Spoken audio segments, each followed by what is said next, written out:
Hello students. Last lecture में हमने uses of dimensional analysis के बारे में बात करा था। हमने लास्ट लेक्चर में दो यूजेस इसके देखे थे। पहला यूज़ हमने देखा था कि हम यूनिट कैसे कन्वर्ट कर सकते हैं by the using of dimensional analysis. Second हमने देखा था कि हम कैसे किसी फिजिकल फार्मूले को चेक करेंगे कि वो डायमेंशनली करेक्ट है या इनकरेक्ट है। तो इन दो यूजेस को हमने देखा था। अब हम नेक्स्ट टॉपिक पे आते हैं।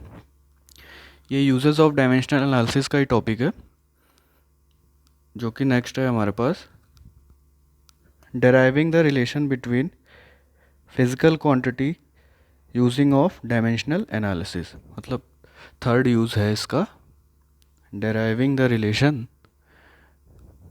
Deriving the relation between physical quantities between physical quantity, P Q से लिख रहा हूँ मैं, डिनोट कर रहा हूँ, using dimensional analysis, D A physical quantity and D A is dimensional analysis. अब कैसे हम इस चीज़ को यूज़ करते हैं डायमेंशनल एनालिसिस को कोई भी फिज़िकल फार्मूला डेराइव करने के लिए। पहली बात, हम सारे फिज़िकल फार्मूले इससे डेराइव नहीं कर सकते। किस तरीके के फिज़िकल फार्मूले हम डेराइव कर सकते हैं वो मैं आगे बताऊंगा, ठीक है। तो अब हम कैसे इसको करेंगे, अब इसके लिए हमें डायरेक्ट क्वेश्चंस लेने पड़ेंगे। क्वेश्चन से ये चीज़ें हमें समझ में आएंगी कि कैसे हमें डेराइव करना है कोई भी physical formula by the using of dimensional analysis. तो पहला फार्मूला हमें पता है, जैसे हमने सबसे सिंपल फार्मूला फोर्स का पता है, F equals to M A. ये फार्मूला हमें पता है, हम स्टार्टिंग से देखते आ रहे हैं इस फार्मूले को। F equals to M A means force is equals to mass into acceleration. अब ये सपोज करो ये फार्मूला तुम्हें नहीं पता, आपको ये फार्मूले नहीं पता है कि एफ और मास मतलब फोर्स और मास और एक्सेलरेशन का क्या रिलेशन है, इन तीनों का क्या रिलेशन है, या फोर्स का क्या फार्मूला है, सपोज करो नहीं पता। बस एक चीज़ आपको बताई गई है कि फोर्स ऑन अ पार्टिकल, जैसे कर बोला गया है हमारे पास, क्वेश्चन कैसे बनेगा, force on a particle, force on a particle depends upon mass and acceleration on the particle, depends upon mass small m and acceleration small a of the particle. Then find the expression of force। ये हमारा question होगा। Force on a particle depends upon mass and acceleration of the particle, then find the expression of force। अब ये चीज़ अगर given होगी, जिस physical quantity का हमें फार्मूला फाइंड करना है, पहली बात तो ये गिवन होना चाहिए कि वो किन किन क्वांटिटीज़ पे डिपेंड कर रही है। अगर ये चीज़ हमारे पास गिवन नहीं होगी तो हम उसको फाइंड नहीं कर पाएंगे। तो हमें पता है कि अगर हमारे पास क्वेश्चन में गिवन है कि फोर्स किसके किसके ऊपर डिपेंड कर रहा है, मास के ऊपर एंड एक्सेलरेशन के ऊपर, तो हम अब इजीली इसका डायमेंशनल एनालिसिस का यूज़ करके इसका फार्मूला हम फाइंड कर सकते हैं। अब फाइंड कैसे करेंगे हम ये फार्मूला फाइंड करने के लिए अभी देखो, फोर्स किन किन चीज़ों पे डिपेंड कर रहा है, मास एंड एक्सेलरेशन, ठीक है। तो हमें क्या लिखना पड़ेगा, फोर्स इज डायरेक्टली डिपेंड, ये देखो एक वर्ड लिखना भूल गया मैं, force on particle depends upon की जगह पे ये डायरेक्टली डिपेंड्स अपॉन भी हम लिख सकते हैं, और नहीं भी लिखा हुआ है तो भी हमें इसे डायरेक्टली ही मानना है कि एफ जो है मास पे डायरेक्टली डिपेंड कर रहा है। तो F is directly dependent to mass, तो F is proportional to mass हम लिख सकते हैं। और सेकंड का केस इसने बोला कि force is also depends on the acceleration, तो हम ऐसे लिखेंगे, ठीक है, अब इन दोनों को हम कंबाइन करेंगे, एफ एम एंड ए। अब ये डायरेक्टली हमने डिपेंड कर दिया। अब यहाँ पे क्या करना है कि m की पावर हमें एक कांस्टेंट लेना है, वो a हम लेते हैं। a ले सकते हैं, x y z कुछ भी ले सकते हैं, ठीक है। फिर a की पावर क्या हो जाएगा, b। अगर यहाँ पे कोई तीसरी क्वांटिटी होती तो उसकी पावर क्या हो जाता, c, ठीक है।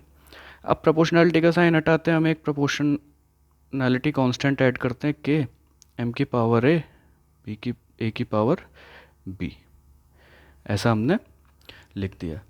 अब यूज़ आता है डायमेंशनल एनालिसिस का।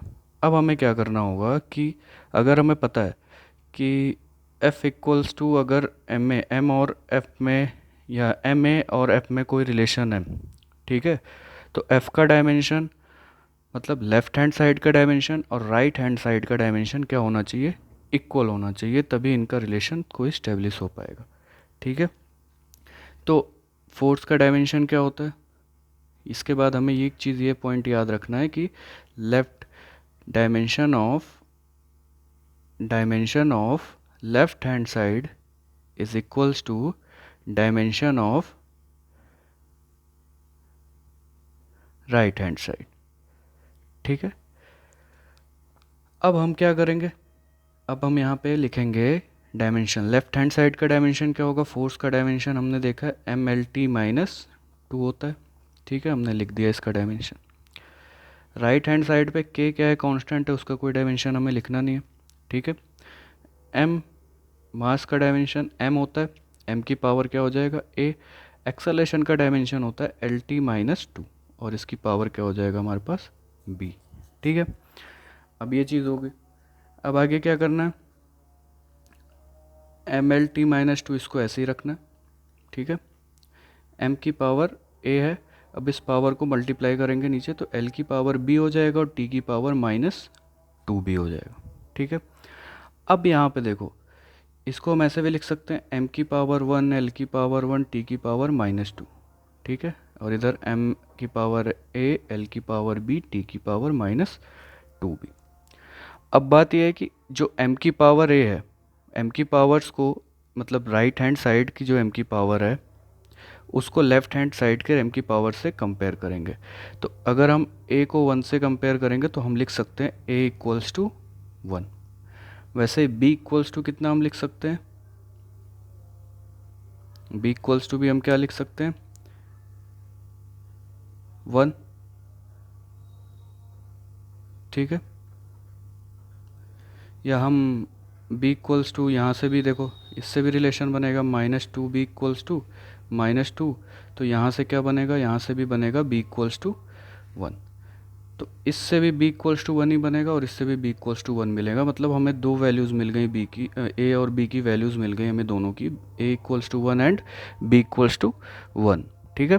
अब इसको क्या करना है, a और b की वैल्यू मिल गई तो हमको इसका करना क्या है, इसको ले जाके इस जगह पे हमें पुट कर देना है इस फॉर्मूले में।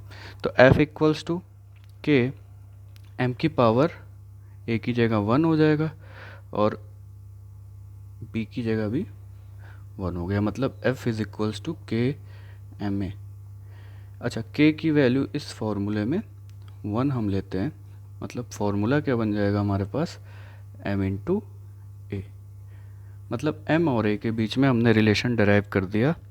हमें क्या इन्फॉर्मेशन थी, बस इतनी इन्फॉर्मेशन थी कि हमारे पास मास और एक्सेलरेशन दोनों फोर्स पे डिपेंड करते हैं और हमने डायमेंशनल एनालिसिस का यूज़ करके वो किस तरीके से डिपेंड करते हैं वो हमने फाइंड कर लिया। तो ये एक यूज़ हो गया हमारा डायमेंशनल एनालिसिस का कि हम किसी भी फिज़िकल क्वांटिटी का फॉर्मूला डेराइव कर सकते हैं इससे।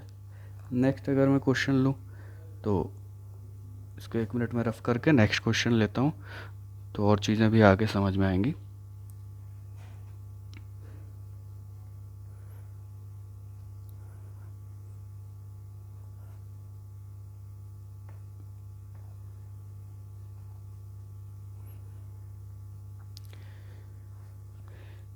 नेक्स्ट है हमारे पास question, time period capital T of a simple pendulum. Time period capital T of a simple pendulum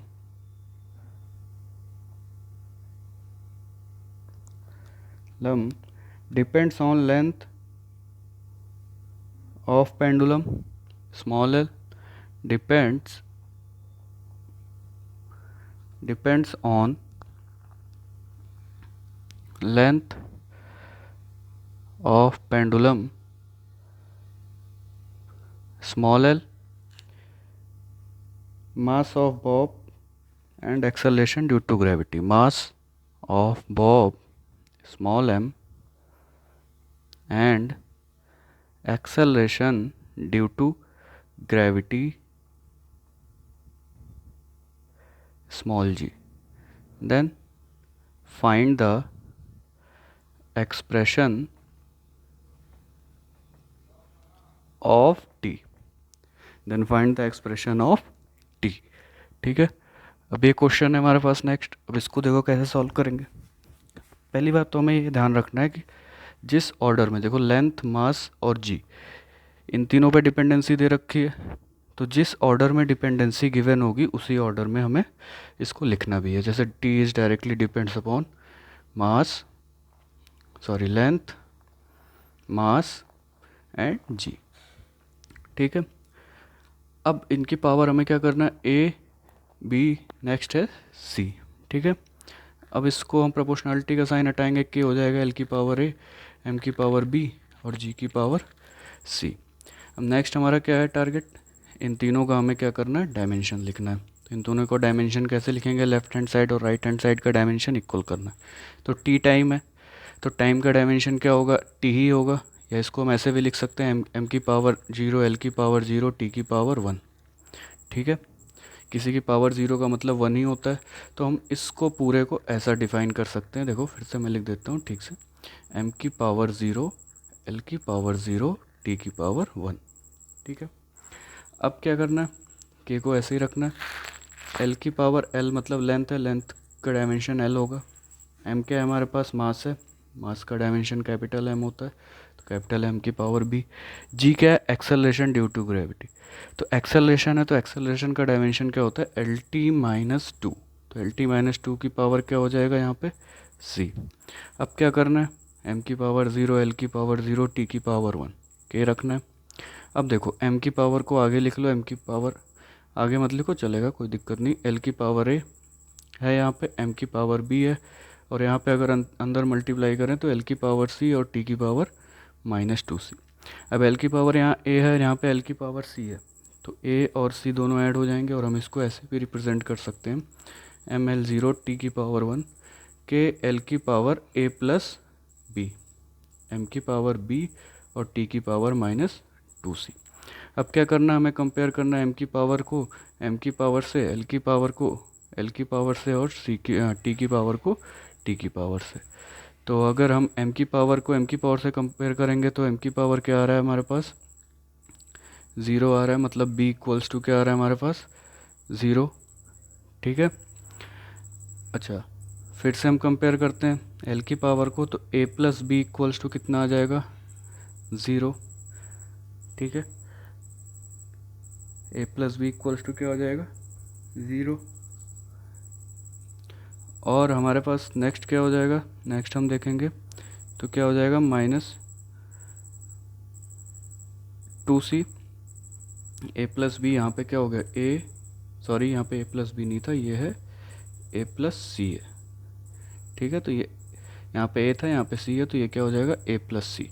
तो ए प्लस सी इक्वल्स टू 0 हो गया. और यहाँ पे जब हम टी की पावर को कंपेयर करेंगे तो टी की पावर हो जाएगा -2c इज इक्वल्स टू 1. ठीक है, अब बी इक्वल्स टू 0 है, यहाँ से देखो c इक्वल्स टू आ जाएगा हमारे पास -1/2, और ये -1/2 यहाँ पे पुट करेंगे इस इक्वेशन में, तो ये a की वैल्यू आ जाएगी a -1/2 equals to 0. Then a equals to क्या हो जाएगा, प्लस का 1/2. ठीक है, देखो अब हमारे पास तीनों की वैल्यू आ गई, a की वैल्यू क्या हो गई 1/2, b की वैल्यू क्या हो गई 0, और c की वैल्यू हो गई हमारे पास -1/2.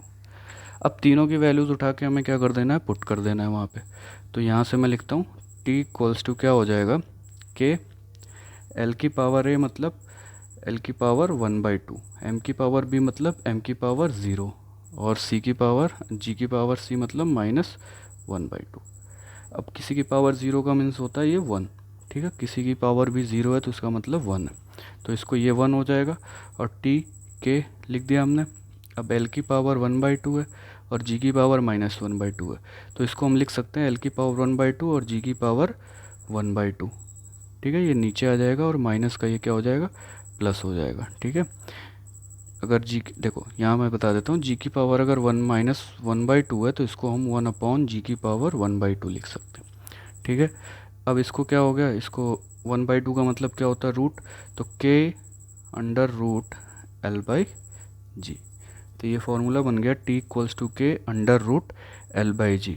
और इस फार्मूले में k की वैल्यू होती है, वो सब आगे हम पढ़ेंगे ये सब चीज़ें कि k की वैल्यू कितनी होती है, 2π, ठीक है। तो ये फार्मूला बनता है हमारे पास T = 2π√L/G, ठीक है। तो ये कि हमारे पास एक एग्जांपल और हो गया जिससे हमें थोड़ी और क्लैरिटी आनी चाहिए। डायमेंशनल एनालिसिस कैसे हम डेराइव करेंगे, डायमेंशनल एनालिसिस का यूज़ करके किसी भी फॉर्मूले को। अगर हमारे पास डिपेंडेंसी गिवन है, तब डिपेंडेंसी अगर हमारे पास गिवन होगी तभी हम उसको डेराइव कर सकेंगे। अब मैं नेक्स्ट एक और एग्जांपल लेता हूँ इसी तरीके का, ठीक है, रफ कर देता हूँ उसके पहले इसको।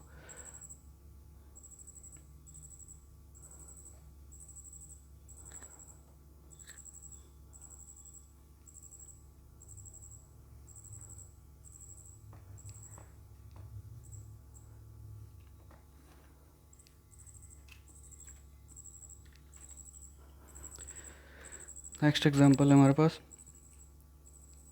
Centripetal force capital F acting on a particle of mass small m। Centripetal next example है centripetal force capital F, centripetal force capital F depends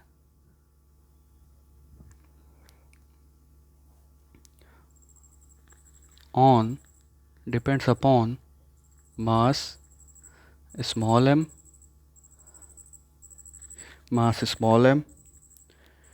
velocity and radius, velocity small v and radius. अब जितने भी फार्मूले हम derive कर रहे हैं इसे हम आगे पढ़ेंगे, डिटेल में पढ़ेंगे कि ये फार्मूले कहाँ से आए, कैसे हमने किए। अभी हमें बस डायमेंशनल एनालिसिस का यूज़ करके इन्हें डेराइव करना है, और डेराइव करने के लिए हमारे पास बस एक ही चीज़ की ज़रूरत है कि कौन सी क्वांटिटी किस पे डिपेंड कर रही है, बस इसे हमें पता होना चाहिए, और उस क्वांटिटी का हमें डायमेंशन पता होना चाहिए। वो क्वांटिटी कहाँ से आई, क्या आई, कैसे होता है, क्या नहीं होता है, वो सब हम आगे उसके बारे में पढ़ेंगे। अभी हमें क्या करना है, बस फाइंड करना है expression for F। Find the expression for F। तो ये अभी यहाँ पे हमें ये नहीं घबराना है कि ये सब क्या है, कौन सी चीज़ है, सेंट्रीपिटल फोर्स कहाँ से आ गया, अभी हमें बताया भी नहीं, तो ये चीज़ आगे बताई जाएंगी। अभी हमारा काम ये है जितना बताया जा रहा है वो चीज़ समझ में आती है कि नहीं आती है, ठीक है, तो वो चीज़ समझना हमारा काम है। तो अभी देखो क्या क्या किस चीज़ पे डिपेंड करती है, हमें देखना है कि centripetal force is directly proportional to किस किस चीज़ों पे डिपेंड कर रही है, मास, वेलोसिटी एंड रेडियस। फिर वही काम करना है अपने को, k लगा दो, m की पावर a लिखो, v की पावर b लिखो, r की पावर c लिखो, ठीक है। अब फिर वही डायमेंशनल mLT-2 लिखा हमने, k लिख दिया, m का डायमेंशन m की पावर a, वेलोसिटी का डायमेंशन LT-1, इसकी पावर b, रेडियस भी क्या होगा, लेंथ होगा, रेडियस हम मीटर या सेंटीमीटर इन्हीं यूनिट्स में हम मेज़र करते हैं, तो रेडियस भी क्या है हमारे पास, लेंथ, तो लेंथ की पावर क्या हो जाएगा हमारे पास c। अब क्या करना है, फिर से उस वही काम, mLT-2 k, m की पावर a है, ठीक है, तो m की पावर a हमने लिख दिया, ठीक। अब नेक्स्ट हमारे पास क्या है, l यहाँ पे भी है, यहाँ पे भी है, तो l की पावर हो जाएगा, मैं लिखूँगा ऐसे, तो l की पावर b और t की पावर -b और l की पावर c, तो l की पावर को कंबाइन कर देते हैं, ठीक है, तो एल की पावर क्या हो जाएगा, बी प्लस सी और टी की पावर माइनस बी। इधर क्या है, M L T minus two, मतलब एम की पावर वन एल की पावर वन। कंपेयरिंग करना स्टार्ट करते हैं, तो एम की पावर ए को कंपेयर करें, एम की पावर को कंपेयर करेंगे तो A equals to one. L की पावर को कंपेयर करेंगे तो B plus C equals to हमें क्या मिलेगा, one. B plus C equals to one. और हम कंपेयर करेंगे माइनस बी टी की पावर को, तो minus B equals to minus two, मतलब बी इक्वल्स टू कितना हो गया, टू। माइनस माइनस कैंसिल हो जाएंगे, प्लस हो जाएगा, तो बी इक्वल्स टू टू है। अब बी इक्वल्स टू यहाँ पे टू हम पुट करते हैं तो क्या मिल जाएगा, B plus C equals to हमारे पास वन है, और बी इक्वल्स टू मैं यहाँ पे टू पुट करूँ तो सी इक्वल्स टू मुझे क्या मिलेगा, वन माइनस टू, मतलब माइनस वन। ठीक है,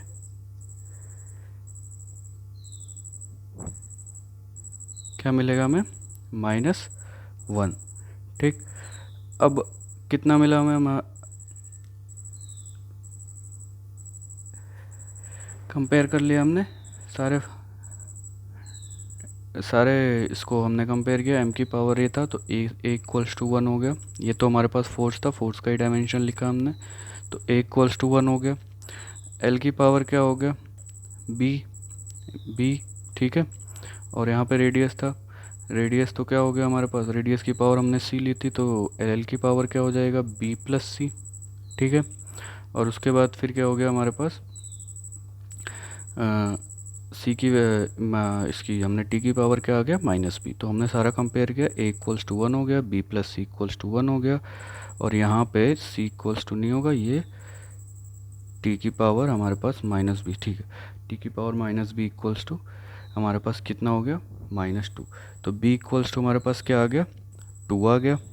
ठीक है, बी इक्वल्स टू हमारे पास टू आ गया। अब हमने बी की वैल्यू पुट करी यहाँ पे, तो सी इक्वल्स टू माइनस वन आ गया, और ए इक्वल्स टू वन तो था ही। तो हमें क्या क्या वैल्यूज़ मिल गई, A equals to one, B equals to two, and C equals to minus one.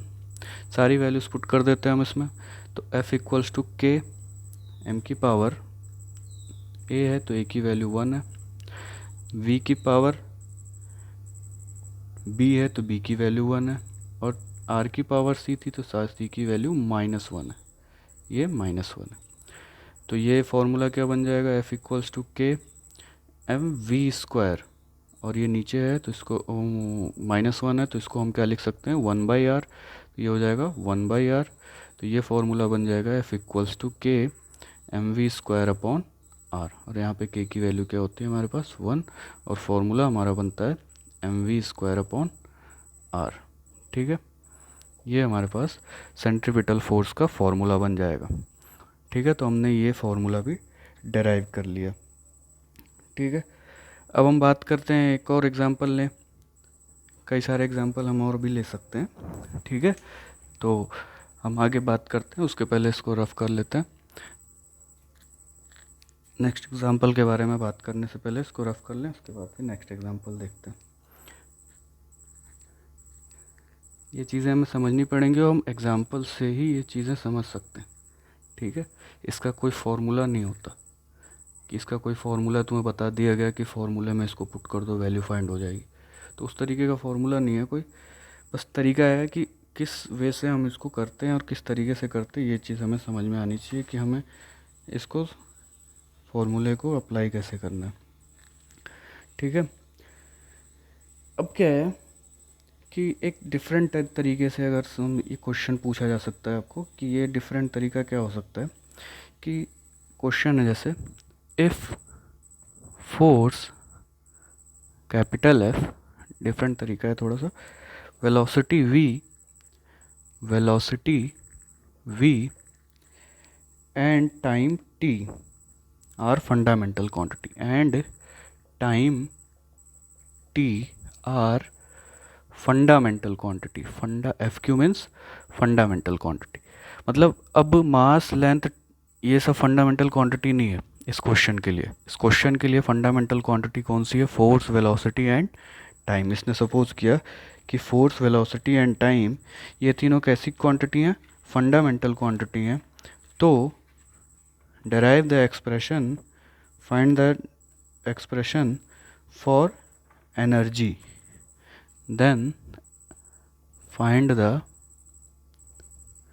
Expression for energy, जिसको हम कैपिटल ई से यहाँ पे डिनोट कर रहे हैं। तो हमें पता है कि फंडामेंटल क्वांटिटी तो mass, length, time, temperature, electric current ये सब होती हैं, बट ये इस क्वेश्चन में गिवन है कि फंडामेंटल क्वांटिटी हमें उन्हें कंसीडर नहीं करना। हमें फंडामेंटल क्वांटिटी किन्हें कंसीडर करना है? फोर्स, वेलोसिटी और टाइम को फंडामेंटल क्वांटिटी कंसीडर करना है, और एनर्जी का एक्सप्रेशन फाइंड करना है। ठीक है, तो तरीका वही है हमारे पास करने का, क्वेश्चन सॉल्व करने का तरीका वही है जैसे अभी तक हम सॉल्व करते हुए आ रहे हैं। एनर्जी किन किन चीज़ों पे डिपेंड कर रही है?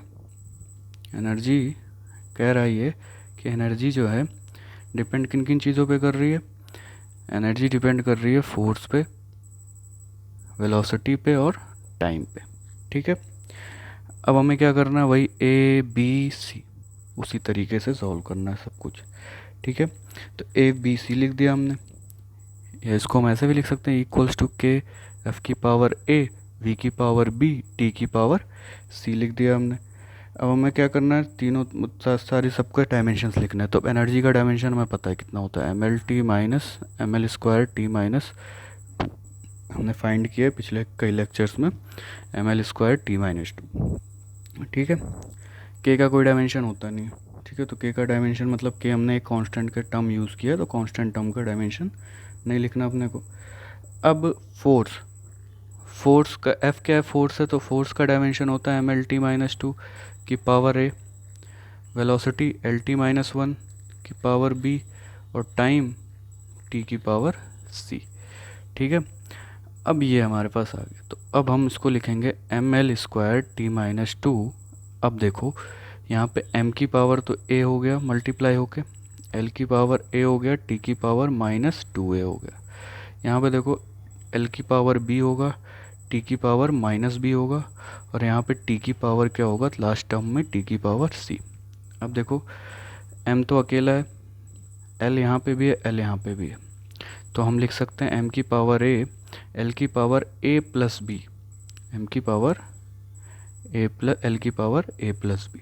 टी देखो यहाँ भी है, यहाँ भी है, यहाँ पे भी है, तो सब सारे ऐड कर दो सारे पावर्स को इनके, तो ये हो जाएगा minus two A minus B plus C. ठीक है, ये हो जाएगा M L square T minus two. ठीक है, अब आगे बढ़ते हैं, देखो पावर्स को कंपेयर करते हैं, तो ए इक्वल्स टू वन। ठीक है, A plus B equals to two, A plus B equals to two, और हमारे पास क्या आ जाएगा? माइनस थर्ड क्या है? टी की पावर को हम कंपेयर करेंगे तो minus two A minus B plus C equals to minus two. अब ए इक्वल्स टू वन इसमें पुट करेंगे तो बी इक्वल्स टू वन आ जाएगा, ए वन यहाँ पुट करेंगे तो ए वन इधर जाएगा तो बी इक्वल्स टू वन आ जाएगा। ए बी की वैल्यू आ गई तो हम यहाँ पे पुट कर देते हैं और बी की वैल्यू, तो minus two into one minus one plus C equals to two. तो सी की वैल्यू क्या हो जाएगी? माइनस टू माइनस वन मतलब माइनस थ्री उधर जाएगा तो हमारे पास क्या हो जाएगा? सी की पावर माइनस टू इधर भी है, माइनस ये माइनस टू है। ठीक है, अब ये क्या हो जाएगा? सी इक्वल्स टू हो जाएगा हमारे पास minus two plus three means कितना हो गया? सी इक्वल्स टू आ जाएगा हमारे पास वन।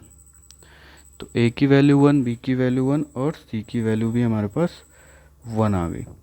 तो हमारे पास क्या हो जाएगा? सबकी वैल्यूज पुट कर दो तो energy E equals to K F की पावर वन, वी की पावर वन और टी की पावर वन। ठीक है, तो हमारे पास ये रिलेशन हो जाएगा E equals to F V and T. ठीक है, तो ये हमारे पास क्या आ जाएगा? ये रिलेशन आ जाएगा डायरेक्ट। ठीक, तो ये थोड़ा अलग तरीके का क्वेश्चन था जिसमें फोर्स, वेलोसिटी और टाइम को फंडामेंटल क्वांटिटी सपोज किया। करना हमें वैसे ही है, चाहे यहाँ पे फोर्स की जगह पे वर्क हो जाता है, कुछ भी होती, कोई भी क्वांटिटी होती, हमें सॉल्व कैसे करना है इसी तरीके से इसको हमें सॉल्व करते हुए चलना है और उनके रिलेशंस हमें फाइंड कर लेने हैं। ठीक है, अब नेक्स्ट अगर मैं बताऊँ, एक क्वेश्चन मैं देता हूँ जिसे अपने से सॉल्व करना है, खुद से ही सॉल्व करना है, ये मैं नहीं बताऊंगा। 2 क्वेश्चंस मैं दूंगा जिन्हें खुद से सॉल्व करना है।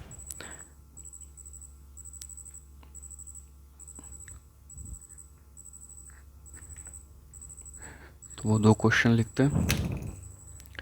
पहला क्वेश्चन है इसी तरीके का, if energy, velocity and time are fundamental quantity. जैसा अभी हमने लास्ट एग्जांपल किया, बस उसी तरीके का क्वेश्चन है। If energy E, capital E, velocity small v and time T are fundamental quantity. FQ means fundamental quantity. ठीक, find the dimensions of surface tension. Find the dimensions of surface tension.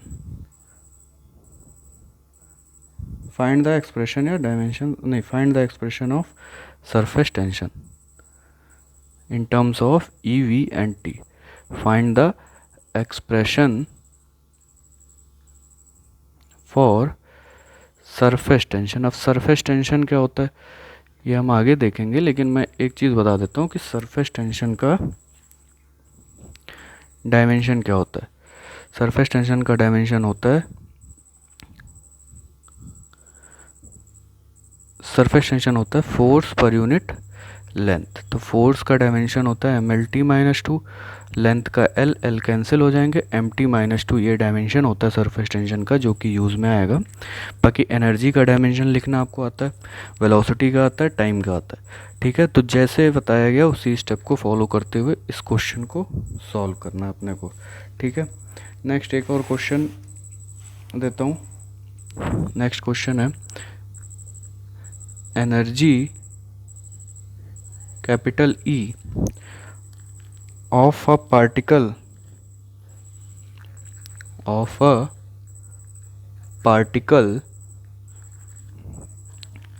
of mass m, of mass small m, executing SHM, simple harmonic motion बोलते हैं। क्या होता है ये हम आगे पढ़ेंगे। ठीक है, अभी हमें इन्हीं चीज़ों का यूज़ करना है जो कि हमने अभी पढ़ा है। With amplitude capital A and angular frequency omega. With amplitude capital A and angular frequency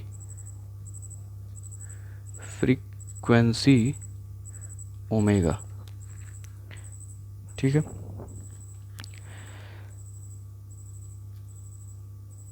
find the expression for energy. Find the expression for energy. अब हमें देखो ज़रूरत क्या पड़ेगी इसमें, मास का डायमेंशन हमें पता है, एनर्जी का डायमेंशन हमें पता है, एम्पलीट्यूड भी एक लेंथ है, तो एम्पलीट्यूड का डायमेंशन क्या होगा L। ठीक है, और फ्रीक्वेंसी का डायमेंशन हमारा होता है पर सेकंड, मतलब T⁻⁻1। तो ये जो डायमेंशंस हमें ये हमें यूज़ करने पड़ेंगे और इस क्वेश्चन को सॉल्व करना पड़ेगा। तो ये अपने से ये क्वेश्चन सॉल्व करना है, खुद से ये क्वेश्चन सॉल्व करने दोनों, ये पीछे के एग्जांपल्स देख देख के इन्हें सॉल्व करना है और इनका फॉर्मूला हमें डेराइव करना है। ठीक है, अब ये तो बात हो गई कि हम कैसे यूज़ करते हैं डायमेंशनल एनालिसिस को फॉर्मूले डेराइव करने के लिए। लेकिन क्या सारे फॉर्मूले इससे डेराइव हो सकते हैं? नहीं, सारे फॉर्मूले इससे डेराइव नहीं हो सकते। तो कौन कौन से किस किस तरीके के फॉर्मूले डेराइव हो सकते हैं, या इसको हम एक और अलग टॉपिक के अंदर पढ़ते हैं, लिमिटेशंस ऑफ डायमेंशनल एनालिसिस, मतलब कहाँ तक हम इसको यूज़ कर सकते हैं, क्या इसकी लिमिटेशंस हैं। ठीक है, तो पहली बात तो हम सारे फॉर्मूले इससे हम डेराइव नहीं कर सकते डायमेंशनल एनालिसिस का यूज़ करके। वही फॉर्मूले डेराइव कर सकते हैं जिनके प्रोपोर्शनलिटी कांस्टेंट डायमेंशनलेस हो, जिनके प्रोपोर्शनलिटी कांस्टेंट डायमेंशनलेस हो। जैसे हमारे पास एक फॉर्मूला होता है F = G m1m2/r²। जी इसमें कांस्टेंट होता है, लेकिन जी डायमेंशनलेस नहीं होता। या एक फॉर्मूला होता है K m1m2/r², Q1 Q2/r²। तो इसमें भी इस फॉर्मूले को भी हम डेराइव नहीं कर सकते, क्योंकि के जो हमारे पास यहाँ कांस्टेंट लगा है ये डायमेंशनलेस नहीं है, ये भी डायमेंशनलेस नहीं है। हम उन्हीं फॉर्मूले को डेराइव कर सकते हैं जिसमें जो प्रोपोर्शनलिटी कांस्टेंट लगा है वो डायमेंशनलेस हो। ठीक है, तो उन्हीं फॉर्मूले को हम डेराइव कर सकते हैं। तो हम limitations of dimensional analysis, next topic हम इसमें पढ़ेंगे, लिमिटेशंस ऑफ, क्या क्या लिमिटेशन है, लिमिटेशंस ऑफ डायमेंशनल एनालिसिस। ठीक है, अब इसमें क्या है कि पहली बात कि हम we can not find the value of proportionality constant, we cannot find the value of proportionality constant। हम proportionality constant की वैल्यू इसके थ्रू फाइंड नहीं कर सकते। ठीक है, पहले तो ये ड्रॉबैक है इसका। ठीक है, नेक्स्ट क्या है, we can not apply in expression involving trigonometric ratio, we cannot apply in expression which involving trigonometric ratios, means sign theta cos theta, अगर इनके साथ कोई एक्सप्रेशन है तो उस एक्सप्रेशन के लिए हम ये डायमेंशनल एनालिसिस यूज़ नहीं कर सकते। मतलब उन एक्सप्रेशन को डेराइव करने के लिए हम ये डायमेंशनल एनालिसिस का तरीका यूज़ नहीं कर सकते। ठीक है, सपोज़ कर लो कोई भी ऐसा फॉर्मूला है, ठीक है, कई सारे फॉर्मूले होते हैं जिनमें sine theta cos theta trigonometric function आ गया, या एंड एक्सपोनेंशियल फंक्शन आ गया। एक्सपोनेंशियल फंक्शन मतलब ई की पावर समथिंग, ठीक है, ई की पावर समथिंग आ गया। तो ऐसे एक्सप्रेशन को या ऐसे फॉर्मूले को डेराइव करने के लिए हम ये डायमेंशनल एनालिसिस का यूज़ नहीं कर सकते। ठीक है, नेक्स्ट है हमारे पास can not applied in expressions. Third है हमारे पास limitation, can not applied in expressions involving proportionality constant, involving proportionality constant which have value, which has value। ठीक है, which has values, values मतलब which has values नहीं, values तो सबकी होंगी, which has dimensions। जैसा मैंने ये एग्जांपल बताया कि इसमें जी की कुछ यूनिट होती है। अब जी की यूनिट होती है तो जी का डायमेंशन भी होगा। ठीक है, तो अगर जी, देखो इस फॉर्मूले में जी एक कांस्टेंट है, एक प्रोपोर्शनलिटी कांस्टेंट होता है, लेकिन प्रोपोर्शनलिटी कांस्टेंट का डायमेंशन है, मतलब उसकी यूनिट भी है, उसका डायमेंशन है अगर, तो हम ऐसे एक्सप्रेशन को कभी भी डायमेंशनल एनालिसिस का यूज़ करके डेराइव नहीं कर सकते। नेक्स्ट है कैन नॉट अप्लाइड, फोर्थ है can not applied in expression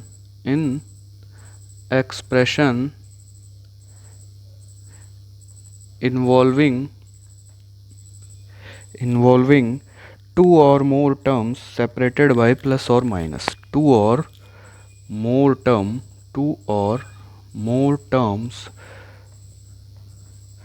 separated by plus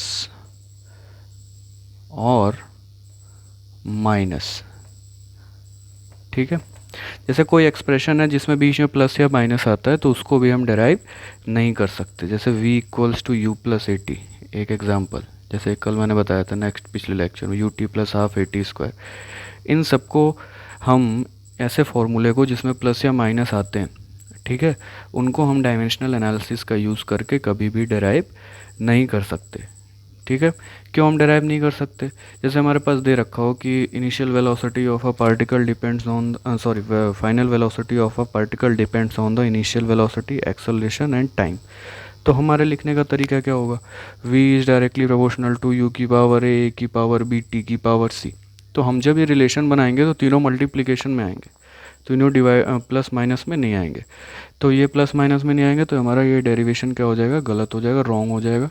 तो अगर कोई भी फॉर्मूला ऐसा है जिसमें प्लस माइनस यूज़ हो रहा है, ठीक है, प्लस माइनस यूज़ हो रहा है, तो हम उसमें डायमेंशनल एनालिसिस का यूज़ नहीं कर सकते।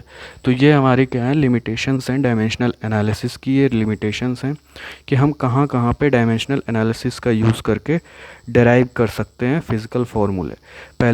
पहला लिमिटेशन ये है कि अगर किसी भी फार्मूले में कांस्टेंट है और उस कांस्टेंट का यूनिट है और डायमेंशन है, अगर किसी फार्मूले में कांस्टेंट है और उस कांस्टेंट का यूनिट एंड डायमेंशन है, तो हम उस तरीके के फार्मूले को कभी भी डेराइव नहीं कर पाएंगे इस तरीके से, मतलब यूजिंग ऑफ डायमेंशनल एनालिसिस। दूसरा क्या है कि अगर किसी फार्मूले में sign theta, cos theta, tan theta ऐसा कुछ यूज़ होता है, मतलब टिग्नोमेट्रिक फंक्शंस यूज़ हो रहे हैं, मतलब रेशियोज, टिग्नोमेट्रिक रेशियोज यूज़ हो रहे हैं, तो वो भी फार्मूले हम डेराइव नहीं कर सकते। एक्सपोनेंशियल फंक्शंस यूज़ हो रहे हैं तो वो फार्मूले भी हम नहीं डेराइव कर सकते। ठीक है, नेक्स्ट क्या है कि अगर हमें वो प्लस माइनस से सेपरेट किए हुए फार्मूले हैं तो वो भी हम नहीं डेराइव कर सकते। ठीक है, तो हम कुछ इसकी लिमिटेशंस हैं, कुछ लिमिटेड तरीके के फार्मूले हम इस तरीके से डेराइव कर सकते हैं। बाकी के फार्मूले जितने भी आएंगे हमारे आगे फिज़िक्स में, सारे अलग तरीके से डेराइव करके तुम्हें दिखाए जाएंगे, लेकिन कुछ फार्मूले उनमें से होंगे जो कि इस तरीके से डेराइव होंगे, कुछ फार्मूले ऐसे होंगे जो कि इस तरीके से डेराइव नहीं होंगे। तो सारे फार्मूले इस तरीके से डेराइव हों कोई ज़रूरी नहीं है। तो ये हमने 3 यूजेस पढ़े डायमेंशनल एनालिसिस के। पहला यूज़ फिर से मैं रिवाइज़ करता हूँ, कौन सा था? पहला यूज़ हमारा था कि यूनिट कन्वर्ज़न कैसे हम करें, MKS टू CGS या CGS टू MKS, कोई भी यूनिट कन्वर्ज़न हमें करना हो तो डायमेंशनल एनालिसिस का यूज़ करके हम यूनिट कन्वर्ज़न कैसे करते हैं। सेकंड क्या था कि हम कैसे चेक करें कोई भी फार्मूला डायमेंशनली करेक्ट है या इनकरेक्ट है। उसमें भी एक मैंने पॉइंट बताया था कि कोई भी फार्मूला डायमेंशनली करेक्ट हो सकता है और फिज़िकली इनकरेक्ट भी हो सकता है साथ ही साथ। ठीक है, एग्जांपल लेके समझाया था उसको कि कोई भी फार्मूला फिज़िकली इनकरेक्ट होने के साथ साथ डायमेंशनली करेक्ट हो सकता है। इसका मतलब ये नहीं है कि अगर कोई भी फार्मूला डायमेंशनली करेक्ट है तो फिज़िकली भी करेक्ट हो, बट वो सारे फार्मूले जो फिज़िकली करेक्ट हैं वो ज़रूर ही डायमेंशनली करेक्ट होंगे। थर्ड हमारा क्या है? थर्ड हमारा अभी आज हमने पढ़ा इस लेक्चर में कि हम क्या कर सकते हैं, कोई भी फिज़िकल क्वांटिटी हमारे पास गिवन है, किसके ऊपर डिपेंड करती है वो फिज़िकल क्वांटिटी, वो गिवन है, तो हम डेराइव कर सकते हैं उनके बीच का फॉर्मूला क्या होगा या उनके बीच का रिलेशन क्या होगा। वो हमने 2-3 एग्जांपल्स देखे और उन्हीं तरीक़ों को हमें अप्लाई करके 2 एग्जांपल मैंने दिए हैं, उन्हें भी आपको सॉल्व करना है, उन्हीं तरीके से उसी तरीके से अप्लाई करके सॉल्व करते हुए चले जाना, ईज़िली वो सॉल्व हो जाएगा। तो आज के लेक्चर में इतना ही। Thank you.